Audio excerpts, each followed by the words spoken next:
Good, good. You've slain all the vampires for whom this was their first ritual. That's right. Welcome back to Silent Slayer. Stone for your efforts. We're heading into Chapter 5, as the book is quite pleased with us. Cennet. All right, the next one. Talent is the mask. The ability to assume the guise of whoever's blood she drinks. And that mask should look familiar. She circulates around the courts of Europe as the clan's spy. You may also recall she's responsible for your predecessor's demise. That's right. She was at the beginning. History. You must keep up the pace, lest my power run out before we are done. Bear in mind, if sunset does come, I will leave you behind. I thought we were getting along. Be found. I thought we were friends. Fabricius, an elite vampire, has sought to destroy me for centuries. He hopes that I'll make a mistake, though if you keep succeeding, it is the scholar who fails tonight. Yeah, we're doing quite well. All right, so yeah, this lady here, the Duchess. We did see her at the beginning when we saw what happened to the previous Slayer, who did not follow the book's instructions. But of course, we know better. We're doing okay. Her role is the clan infiltrator. She assumes the guise of her noble victims to spy on the human world. Okay, her bindstone resembles a large diamond. We've actually almost finished it. This one's actually going quicker than the previous ones. Some illustrations of her fancy mask.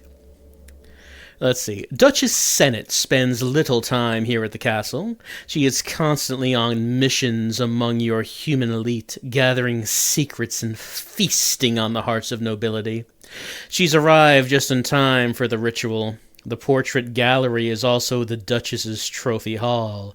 Each visage rendered in oils is one of her stolen identities.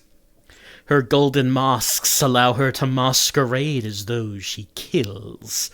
One of her hobbies is to murder one of a pair of lovers, then arrange a midnight assignation with the other while disguised as the first. She finds it excellent sport. Don't toy with her mask, though. It's solidly affixed, and wouldn't work for a human anyway. Well, shucks. We can't have the fancy mask. It's not meant for us. So for her coffin, on the outside of the coffin are a set of crossbars in a complex configuration. It's well within my talents. We've handled the crossbars. There's also high-grade wire of midnight steel. We've also done those, no problem. But the Duchess is in possession of a waking idol. So the waking idol, I would say, is the biggest threat of the obstacles in this game. So we're going to learn about that now. Relics which keep watch while its master drifts in dreamless torpor. As it absorbs energy, it will stir from slumber to wakefulness. Yeah, there it is. It's very cute. You will know when it wakes by the strange song it chants. When it wakes, if it senses any movement, it will let out a screech that will cause your ears to bleed and rouse the Duchess for another meal of Slayer. When it is awake, do not move, do not turn, do not breathe. After a short time, its energy runs out and it slumbers until charged again. Only a vampire can safely touch the idol. To get around this, I have provided a hook tipped with the finger bones of an unwilling donor. So we do have a new Slayer tool to work with in this mission to deal with the dolls. It can pick up and move the idol while you keep your distance. Bring the idol to the table to finish. So basically, when this thing starts flashing and making sound, I have to freeze, regardless of what I'm doing at the time, until it stops. And if I move at all, it'll start screaming. Binding. Let's see. Cennet and the rest will not go down simply by staking the heart. Past rituals have made them immune to that which can stop a mundane vampire. The stake must be forced into the body with the aid of a particular stone. The stone was once part of the castle and can counteract the ritual energy within the Duchess's body. After the stake has entered the heart, strike its blunt end with the stone to properly kill her. It may take multiple strikes depending on your own strength. Right, so we're not just stabbing anymore. We have to stab the stake, then take a stone and whack that stake to hammer it in. So it's getting a little bit more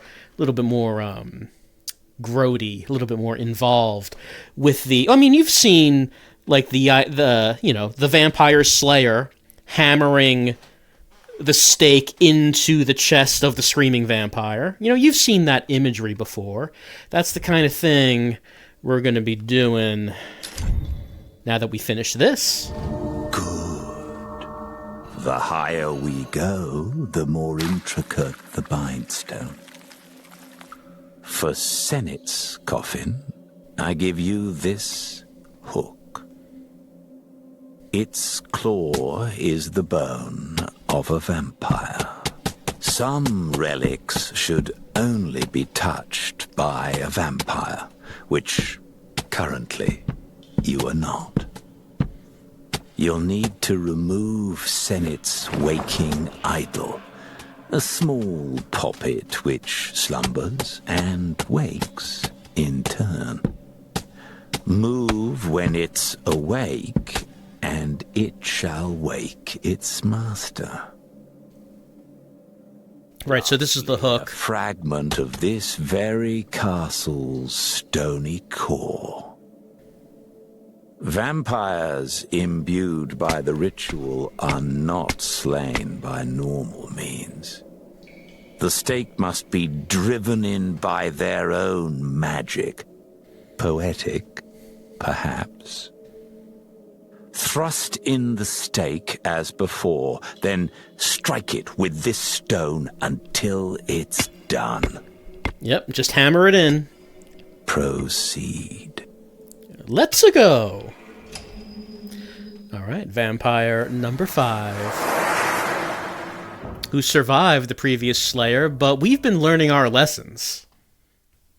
We've been applying them in practice.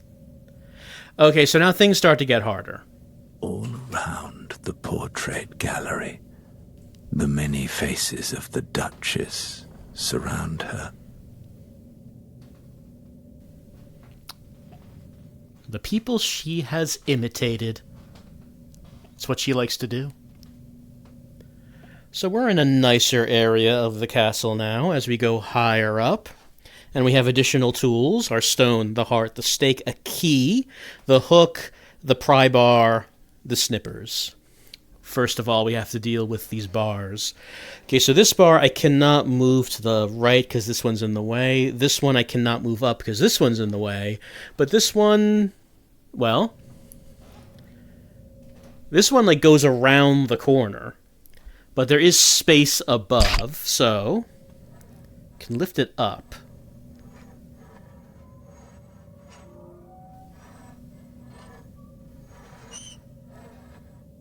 And pull it towards us. So I think this might be the first one in which there's something like around on the side. So it's not always just in front of us, but there can be something on the side of the coffin as well. So now that's gone, we can take this one.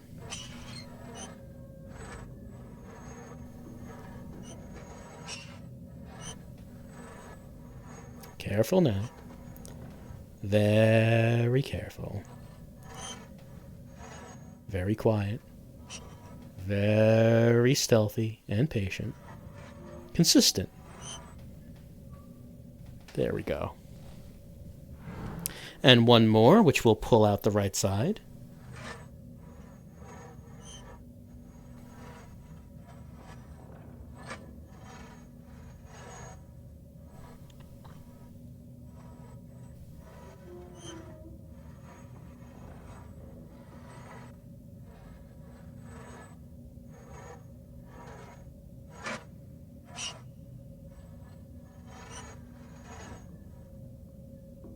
And there we are.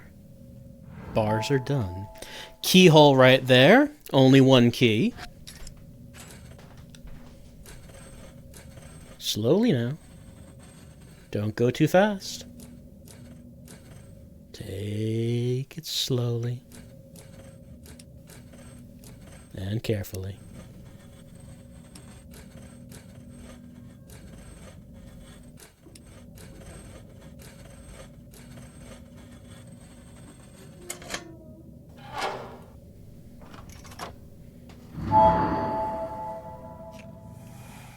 Okay, it's about to open. Get out of here, spider.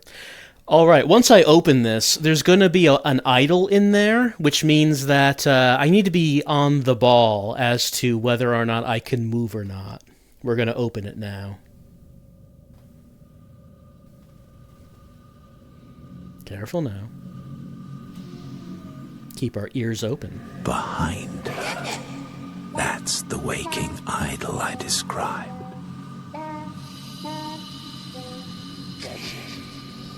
Yeah, it was singing as I was opening the door. Had to stop for a moment. It's over her shoulder. But these wires are in the way, so I'm going to have to clip the wires before I can actually get to the doll.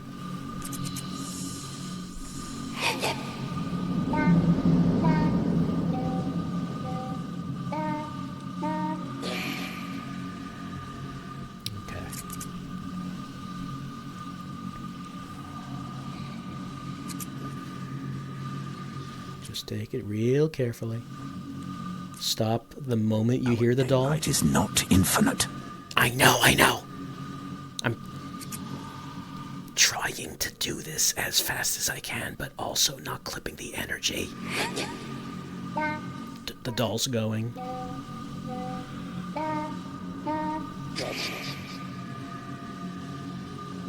Careful now. I don't know if I have to wait for it to be totally darkened before I move again, but I'm not, I'm just being careful.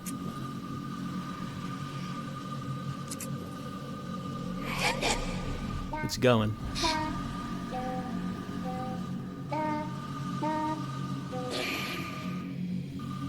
Alright, it's off.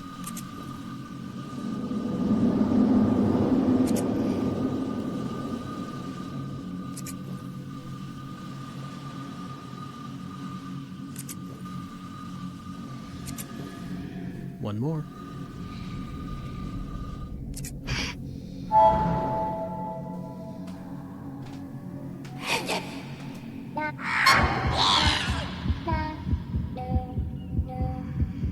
Don't move.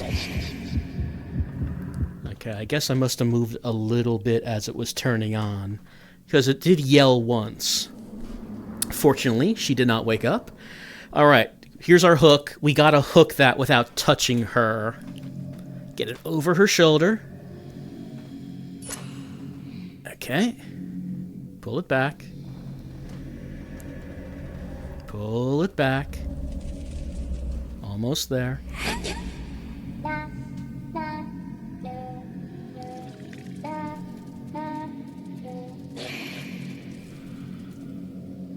And down. The binding next. Remember about the stone. Alright, gotta find the heart first. Where did she put her heart?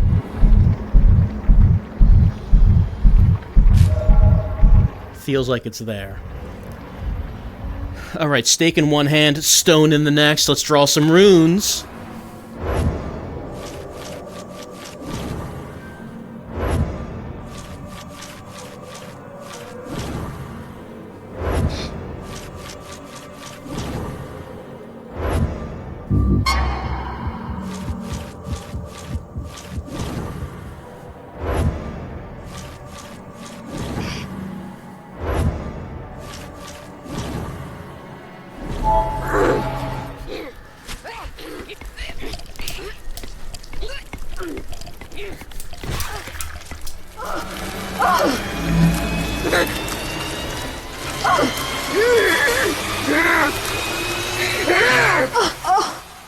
No matter the alias, the Duchess Cennet is ash.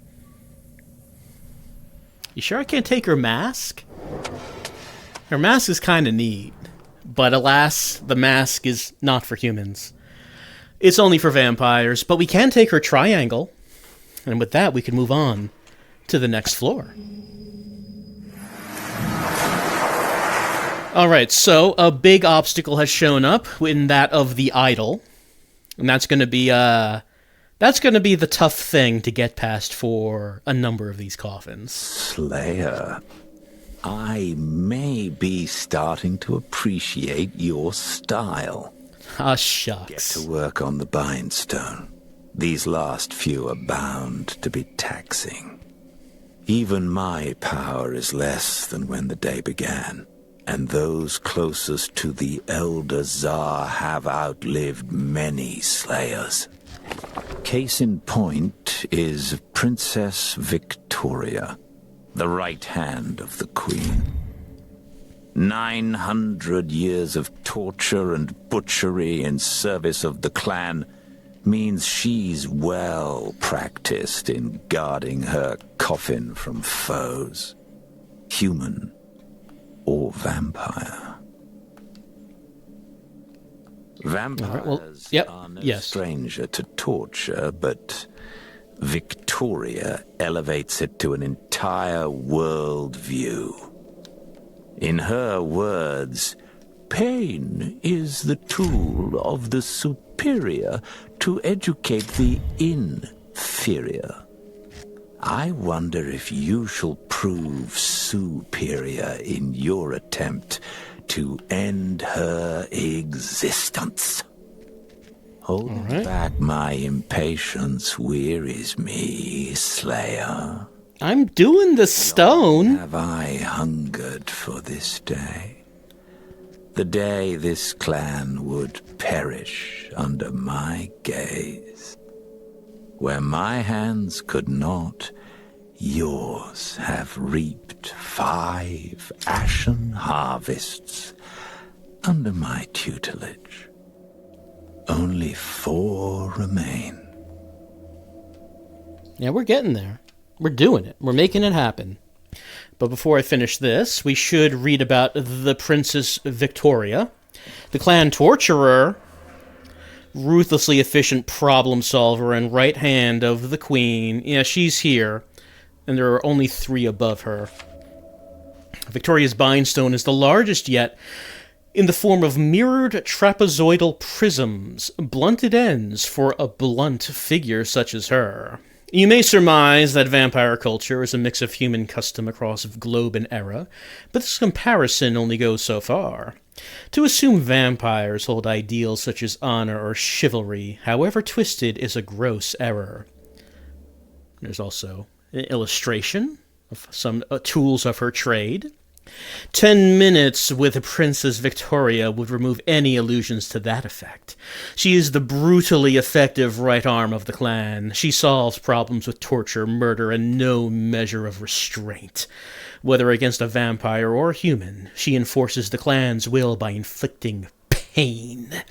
Unlike the late Ottomar, she tends to her work personally and passionately. I recall one incident where she terrorized an order of knights into surrender simply by throwing things at them, those things being the knights' own infant children. I could go on, but further details might only serve to make you ill. Every part of Viktoriya's coffin is fashioned to resemble an instrument of her vocation, should the dangling skeletons above leave any doubt. First off is the complex device of interlocked rods and shackles. Do not be intimidated. Dismantle it by hand, turning and pulling the parts until they can come loose. The rods can move, but not be turned, whereas the shackles can be turned, but not moved. So we have not seen the rods and shackles, so that one's new. Next, the lid is sealed with linked nails. They are sympathetically tied together, such as in Loretto's lock. Remove as before, attach the pry bar, push gently until the nail loosens, then pluck it out with your fingers. The difference is that as you extract one nail, its entwined twins will also move. This is to trick the slayer. Push on one nail, but another falls, and thus the hunt is reversed. Check them all for movement as you pry. So, basically, when we pry a nail, another nail will also start coming out. And if I don't notice that, that one will fall out and hit the floor and make noise. So I have to notice if any other nails are moving when I pry one out.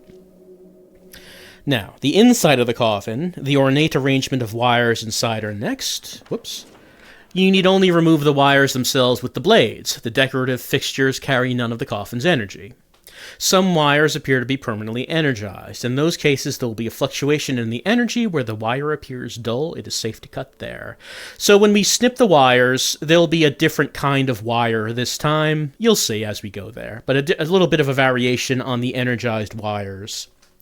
Now, normally it is Viktoriya who is in control of her prisoners. This is bound to be a novel, though brief, experience for her. The challenge is simply that her raw strength is superior to the others. You will have less time to turn her barrier, stake her heart, and hammer it in with a stone. Put your experience to work.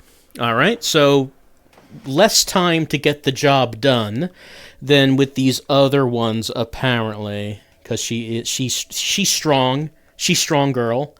And so we're going to have to deal with that. I mean, that's a full triangle. I'm looking for a broken, like that. Yeah, broken triangle. There we go. That underside is done. So we're looking for the top side now. Well, this is going to be the very top. So that's not going to be this. There's like a halfway line right here with like a little thing underneath it. We're looking for guidelines like, oh, this is it. You see like a line and then a little bit underneath it, like right there. There we go. That's what we're doing. And this looks like it's probably there. And then we only have two pieces, which means that, that's going to be there. And this is going to have to be the top. And here we go. Well done on the bindstone. It's an amusing coincidence that hers is blunt, much like her personality. Viktoriya seals her coffin with an intricate device of shackles and rods. You will have to dismantle it by hand in silence. It's no problem. These hands can handle anything. Nails in this coffin are sympathetically tied together. As you remove one nail, others may move in unison. Keep an eye on them all. And then... but at this point, perhaps more instruction isn't needed. The pages are here should you need to review. Now you can truly impress me. So no new tools this time. It's just the tools we have been using. We know how this works now. We're no novice at unlocking these coffins. We just have to do it maybe a little bit faster now. If you look up, you'll get a sense of what kind of court our princess keeps. Mm-hmm. Right, so she sleeps. She sleeps in the torture chamber. All right. Bats flapping around somewhere. All right, let's get to work. The rods and cylinders. So we haven't seen these, but let's see. There's a central one. We can't pull that out because it's being blocked by others. There's these diagonal ones. I can't pull this one because, like, this one's going in the middle of it. I can't pull this one up because this one's blocking it. But nothing is blocking the top one here. So there's spikes on it. Little sounds coming from somewhere. Spikes I can't pull to the left because this ring would block the spikes. But this ring here has a space. And I can turn this ring. I probably don't have to say. It's squeaky, so be slow. Now let's pull this out.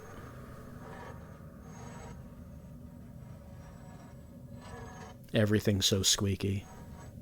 Pity we didn't invade the castle with a bottle of oil. Just douse the coffins in some oil before doing any of this. Alright. Now let's turn this down for the other spike.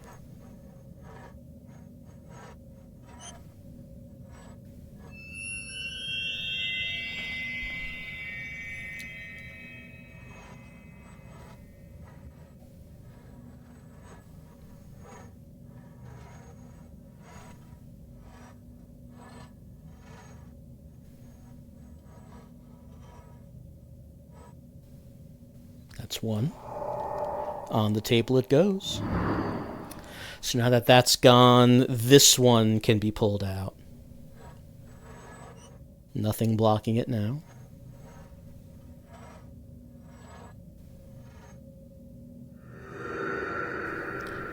Two.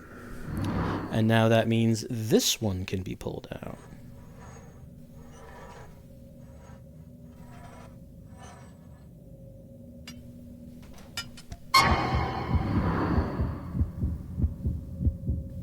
I must have put it down too loudly. It's fine. Now the central cylinder. Let's move this ring.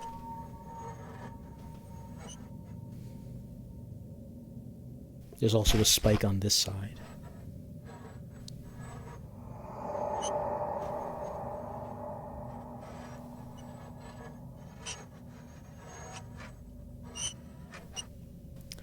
All right, pull this up.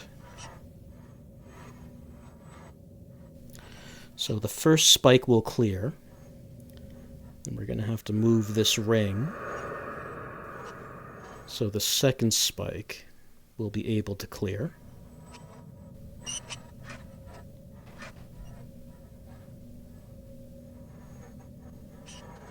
And then move this one so the third spike can clear.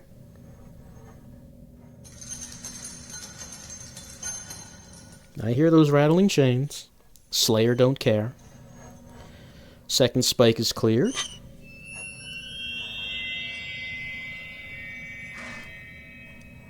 Move this ring so the third spike can clear.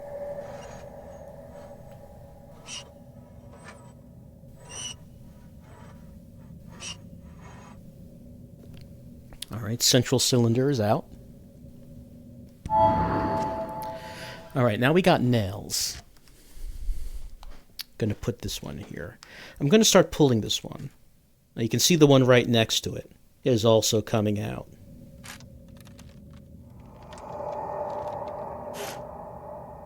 Okay. I cannot protect you indefinitely. Work swiftly. I'm doing it. I'm doing the thing. But I'm also being careful. He's just reminding us that we are on the clock.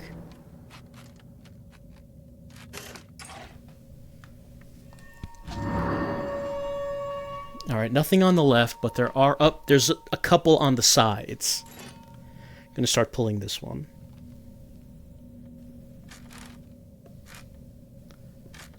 I don't see any other nails coming out as I do that.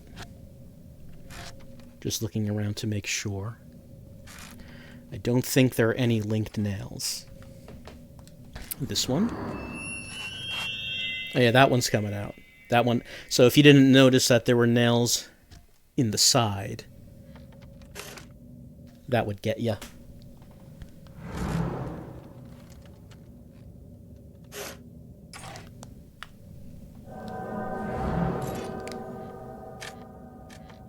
Oh, there are two coming out. 3 nails linked together. That one's first.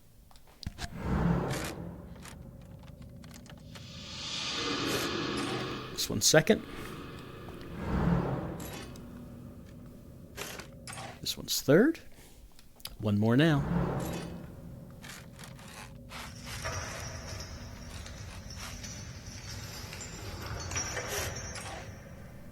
All right. And what's inside? Time to open and find the treasure within. All right, so she does not have an idol, which is good. She does have many wires. Time to snip. All right, some of these wires have pulses going through them, and in the middle of the pulses, it is clear, like that. So we want to make sure that we snip at the right time. Sometimes the pulses will be going pretty fast, sometimes slow.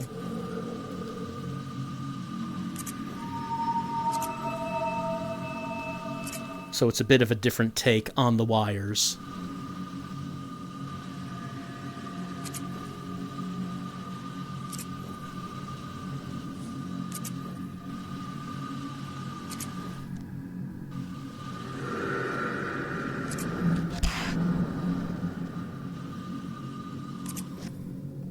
One more.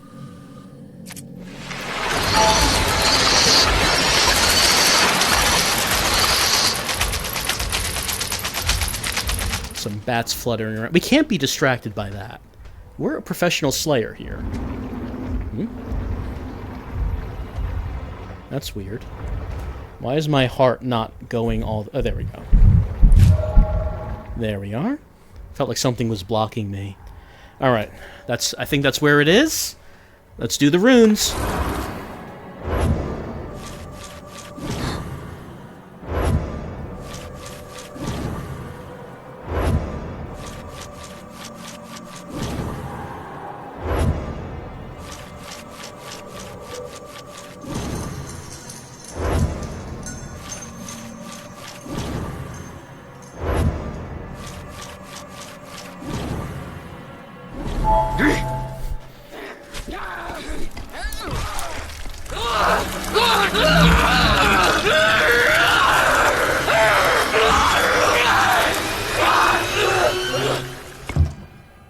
900 years of nothing. He is so happy, the book, whenever we do this. Just overjoyed. It's a nice belt buckle. We can't take it. We can't take it. Nor can we take the headpiece. But we can take the triangle. And the torturer, the princess, has been defeated.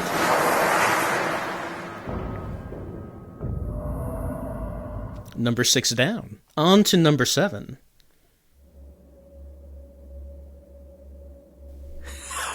Well done. Only the leaders of Clan Zar remain. My nemeses will finally meet their end, starting with Fabricius. Scholar Fabricius devoted his eternal life to arcane study. For centuries he sought to prevent slayers from killing his clanmates. Yet everything he's tried, I've expertly countered. He doesn't even know I exist. And tonight, thanks to you, the cat and mouse game ends. There are not many vampires as old as the scholar. He goes back to the days of the Roman Republic, hence his name. He calculated that given enough souls, removing the vampire's limitations was possible. It simply required a construct large enough to store and channel them, and the time to gather them all. That construct became Castle Zar. And the time? 2,000 years, more or less. All right, so this would be the one who determined how to do this whole thing, this whole ritual to gain vampiric power, and it took a long time to actually put the plan into practice, saying that they've been waiting 2,000 years to make this thing happen. And tonight's the night. It's finally come, which means that tonight is the final night to actually stop them from doing it, which is why we're here. All right, we got a big chunk here. Let's just move these to the side and read about Fabricius. Let's see. Exploiter of vampiric magic in pursuit of total dominance. Let's see. The bindstone resembles an obelisk, a pyramid on top of a prism. Fabricius has studied vampiric magic for over 2,000 years. Elder vampires wield it instinctually, but the scholar was the first to examine and codify it as a system. The books, the ritual, and the castle itself started with his curiosity. Oh, and the experiments. Thousands of humans closely examined, sorted, and then fed upon to ascertain exactly how much blood could be drained, how the souls could be captured, and so on. Any price was fit to be paid in the pursuit of knowledge. When I recruited slayers to wipe out his clan, he turned that knowledge in pursuit of me. Ultimately, it proved insufficient, as my involvement was never discovered. The curious child cannot compare with the true master. Book has quite an ego, you might have noticed. All right, some books, scroll, a skull on top of it, bottle of ink. Guarding Fabricius's coffin is another waking idol, this one poised to observe you as soon as we enter. Recall that when it wakes, you must hold yourself still until it sleeps again. So this time the idol is going to be outside the coffin, as opposed to inside, which was the first time. So as soon as we start this level, it can possibly see me. The idol is sealed behind several patterned locks, which you ought to recall from unfortunate Loretto's room. Each lock should match one of the forged, patterned keys. I do not make mistakes. After opening the locks, extract the idol with the hook. A set of linked nails are the last measure to bypass. Remember to check all the nails for motion as you move the pry bar. So we see... Oh, this illustration is talking about this down here. Inside, you will see coruscating lines of force swarming his body. These are potent manifestations of the energies of the coffin throne, much more so than those of the wires. Avoid touching them. Large ruby gemstones channel the energies of the lines, but are quite dangerous themselves to hold. Use the hook to remove them to the table. So a new obstacle inside the coffin, lines of force. Similar to the wires, but we cannot cut the lines of force. Rather, we have to locate these large gemstones that are hanging in the coffin and pull them out to diffuse the lines. Now, the actual killing moment should hold no surprises now. The pressing factor is only time. The binding itself is an example of how I've always surpassed Fabricius. He may believe the barrier cannot be overcome once the ritual begins, but he is wrong. He may think he knows every room, corridor, throne, and channel of power in this castle, but he is wrong. And he may think he has checkmated the attacks by slayers with all of his protocols, but he is also wrong there. The book seems quite insulted that Fabricius may think that he's the smartest. How dare he think he's the smartest, when obviously the book is the smartest, and the book is going to prove that by instructing us on killing Fabricius. That'll teach that Fabricius for daring to think that maybe he might have some intelligence. That does it, more than anything else, that seems to be the thing that the book is taking personally. What the hell? That this guy thinks he's so smart, thinks he knows it all. Well, I'm going to show him. He'll never see it coming.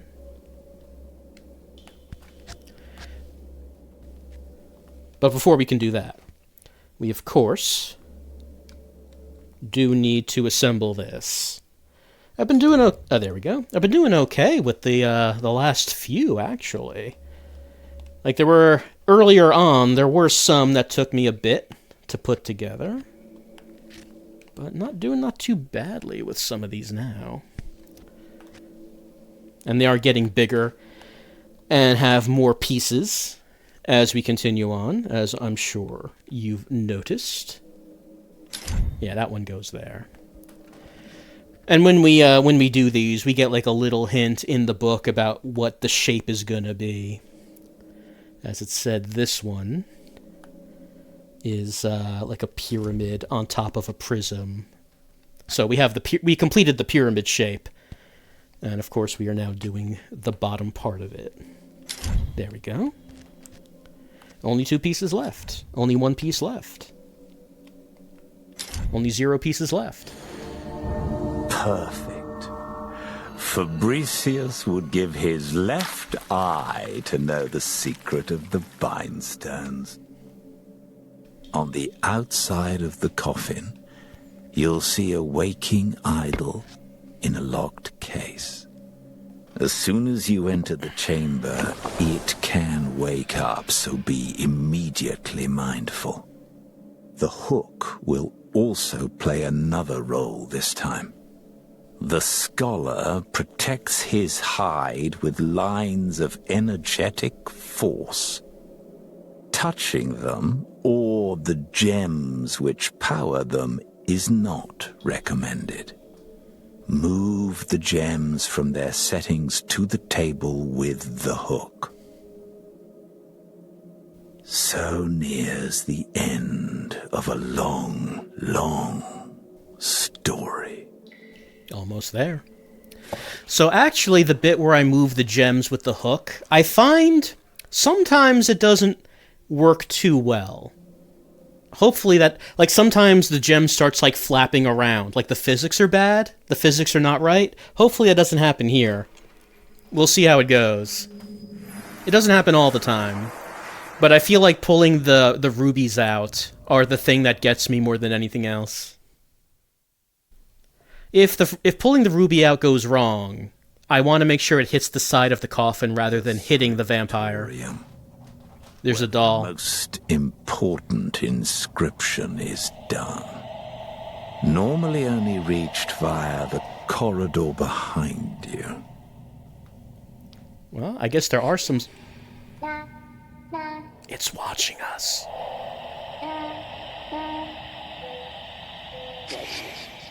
Okay, it's turned off now. I was referring to the idol behind us. So I guess there are some servants around. They're not doing anything to stop us. Well, I mean, we're a slayer. We could probably take them, even if we can't take the vampires. Alright, so doll. That doll can see us. I can't reach it because...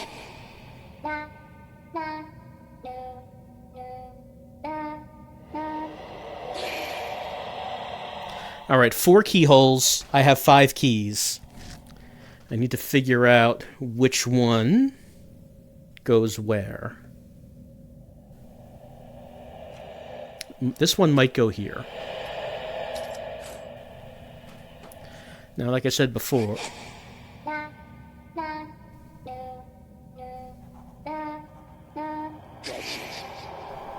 As I said last time, another clue is listening to the sound the key makes. I think that's the right sound.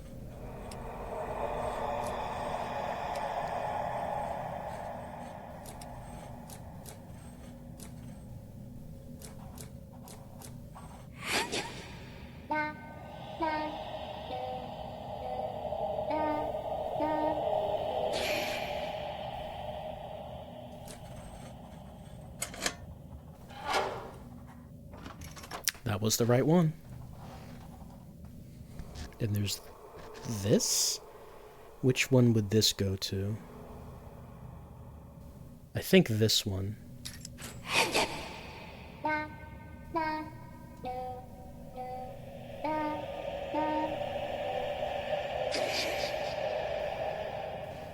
Let's turn the key.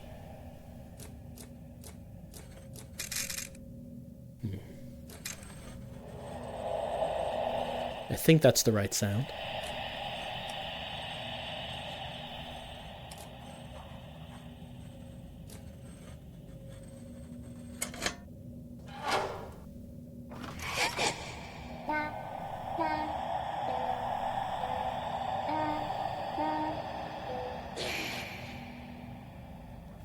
Two done.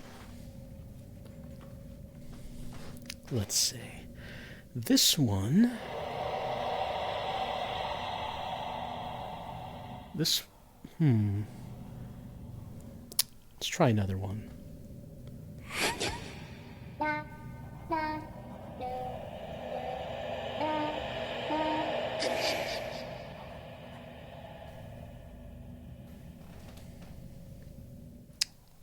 This might be the bottom one. Let's listen. Yeah, I think that's right.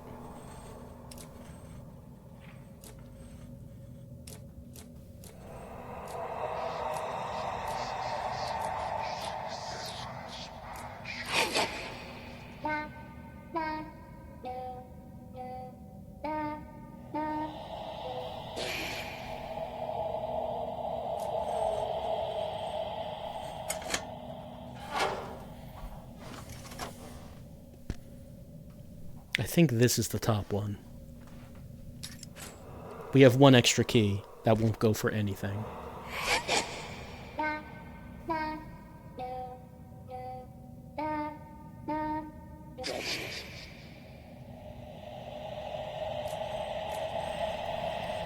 Yeah, that's the right sound.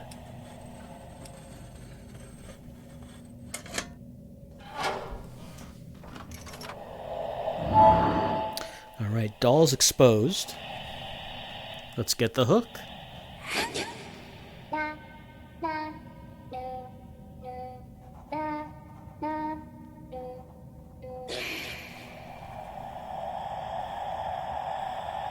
Get it. There we go. And onto the table. Alright. So now, no one's watching us. Now we can, take a breath. Now it's time for some good old nail pulling. But some of these are linked nails.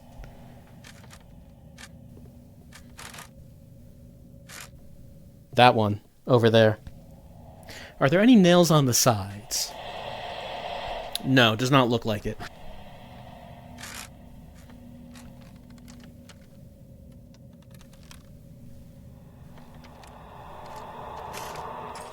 Right, this one's going first, and this one's second. What about this one? That one's going.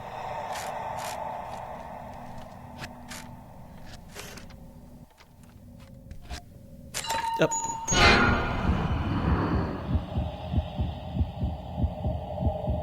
Our daylight is not infinite. I know, I just dropped a nail. I'm trying to not make noise, because I just dropped a nail. You told me not to make noise when I drop a nail. Yeah, so that one... Okay, that one's moving. So that nail did get me. Okay, that one's coming out.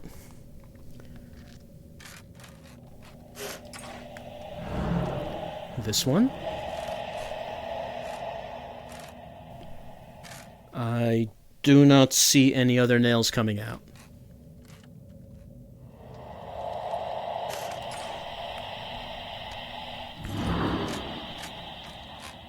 That one's coming.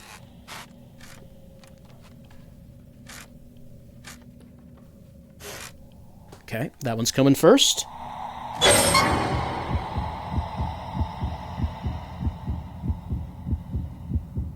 I pulled a little too hard. I pulled too hard and it made a noise. Gotta keep my pulling under control. I'm a vampire slayer, which means I need very controlled, patient nail pulling. It's part of the profession, you understand.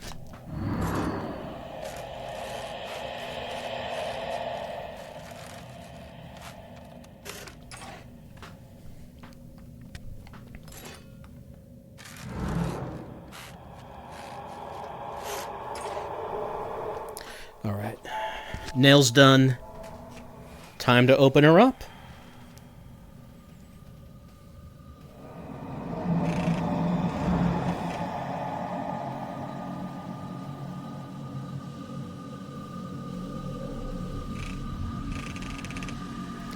Alright, there are wires. You can also see the big lines of force being generated by the rubies. Need to snip these wires before I can deal with those. Apparently I banged one. Didn't realize I did that. Careful now. Careful and patient. Even though the book will remind us that there is a time limit. Don't worry about that.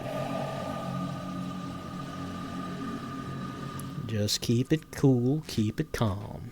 Don't touch the don't touch the lines as I go for this one.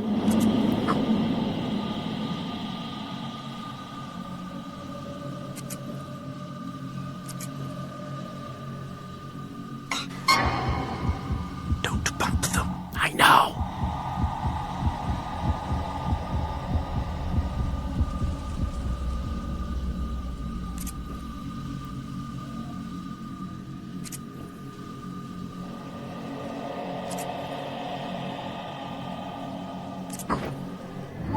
Alright, wire's done. Get the hook. Alright, so what ruby should we go for? I think the one all the way on the right has the clearest path. So let's try not to bump the vampire.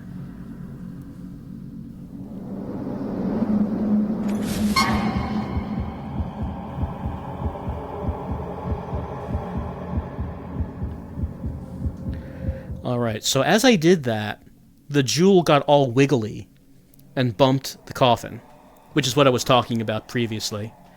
Fortunately, he did not wake up. Okay, the one on the left is looking good. Careful. Okay, that's good. That looks perfect. That is a perfect pull. On the table we go.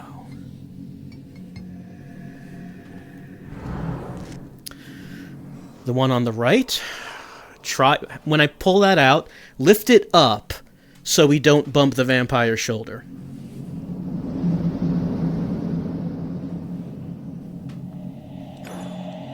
Yeah, that's how we do it. That's looking good. One more. There's a line of force going above it. Try to move it to the left. Yeah, I like that. That's nice. Down we go. Hook goes down. I confess, in the end, I expected a bit more from Fabricius. Well, we're not done yet. Where's his heart?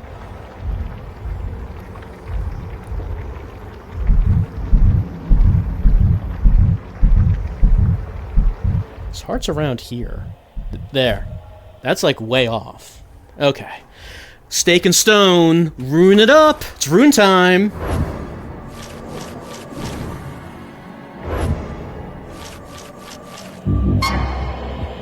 Stay in the line. I know. Doing it.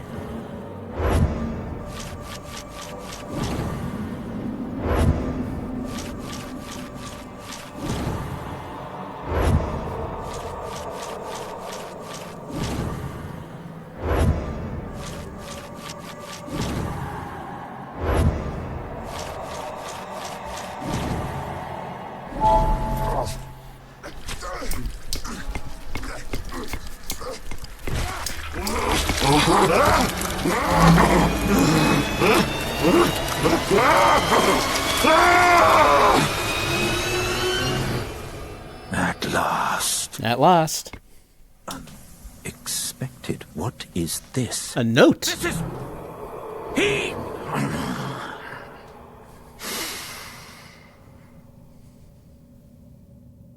So, he slips in one last botherance from the other side.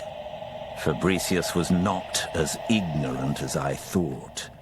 Very well, Slayer. We can't waste daylight. Take his symbol, and I'll tell you the whole truth. Well, the note says to the Slayer, "You are deceived. Whatever aids you, know it to be the work of a vampire. Take your revenge on it as I take mine with this message, Fabricius." So Fabricius knew someone was coming. He knew the book was helping us, and apparently our book friend is a vampire himself. So the book does have some explaining to do. Let's get the book story. What is the book's real motive here? What's its history with these vampires? As the scholar guessed, I am not simply this book you see before you. I am a vampire. I bound this book with my magic and tied it to my mind. Through it, I project my consciousness to you, as with all the other slayers I led into this castle before you. While I am quite particular with my words, I have never lied to you, Slayer. I never said I was a magic talking book. Regardless, my nature changes nothing for you. This ritual will elevate a vampire beyond any ability to slay them. You will not be able to stop them without me. None of those facts have changed. You cannot flee. Even if you were to escape, Queen Corinthia would hunt you down for slaughtering her precious clan. I can tell you from experience, vampires are not the forgiving type. Your only option is to press on to the sanctum and slay Zar. There can be no rest until that stinking, shriveled simpleton is ash and joins the rest of its clan in eternal torment. Take heart, though. You have earned my respect today. When we are done, I will reward you beyond imagining. I will make you a vampire and offer you the world. True, a slayer cannot be raised as a vampire after death, ordinarily, but there are loopholes to every law. As for the present, Queen Corinthia awaits. Queen Corinthia does await, and perhaps that's a good place to take a break for next time. Okay, so our book friend was a vampire, but says that aside from not telling us that, he's been telling us the truth the whole time about how this clan of vampires need to be stopped or else they will be unstoppable. It's just that our friend here is also a vampire and seems to maybe want revenge on them for something in the past, though it's unclear at this point what that is. He also has given us an offer that if we continue to help him, once this is all over, he'll make us a vampire. Well, does a vampire slayer want to be a vampire? It's our job to kill the vampires, but if we're given a chance to become one of the immortal aristocracy that feeds on humanity, are we tempted by that offer? If the book is correct that we have earned his respect, and he wants to make us a vampire like him, and he said he'd offer us the world, whatever that would mean. Well, we don't know what that means, or really what nature of vampire our book friend is, but we do know there are 2 more coffins to do. According to the map, I believe that was the case, that there was the queen. He was showing us that the queen is next. And then at the top of the castle, there's the Elder Zar, the originator of the clan. And once they're all dead, then maybe we can talk things out with this book and find out what's going on. We'll continue that next time as we continue on with Silent Slayer. All right, so no failures yet, actually. I wasn't sure about that this time. Since the coffins are getting harder, and it is quite easy to fail with some of these parts, like when I was getting the hook on those rubies. Easy to bump against the vampire when you're doing that. Or something like not freezing when the dolls are looking at you and maybe they wake up the vampire. But no, doing okay. Doing quite well, actually. We'll see if I continue to do well as we do the Queen and the Elder, as we complete Silent Slayer, and then have a nice discussion with our book friend about this whole becoming a vampire thing. Something we have to give some thought about. I mean, it's an important life decision. about whether or not you're going to become a vampire. You can't just make that on the fly. You have to give that some serious thought. We'll give that some thought next time.